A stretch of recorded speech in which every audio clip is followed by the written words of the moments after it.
Hey guys, welcome back. So in this video I'm going to show you how to resize photo in DaVinci Resolve. So yeah, let's go straight into it. Now head over to the photo tab, and then what you are going to do is select photo and then look at the bottom, basically above this album, photo album.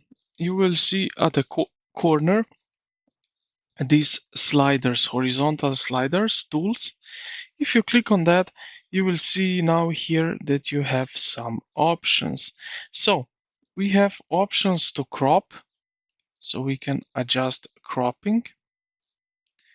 Then what we also have is looks, so we can change it to black and white, bright, and so on.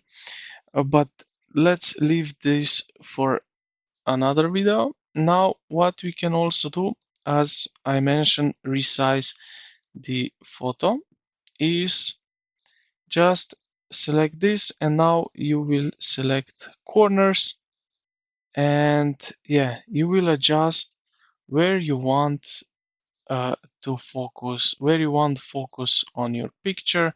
So if we go something like that,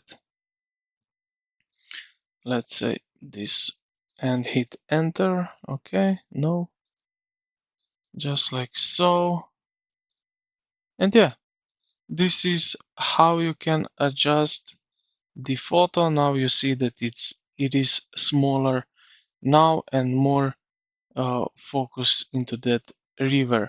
And yeah, this is basically it. I hope this video helped you out. If you did, consider to like the video and subscribe to the channel. Thank you for watching, and I will see you in the next one.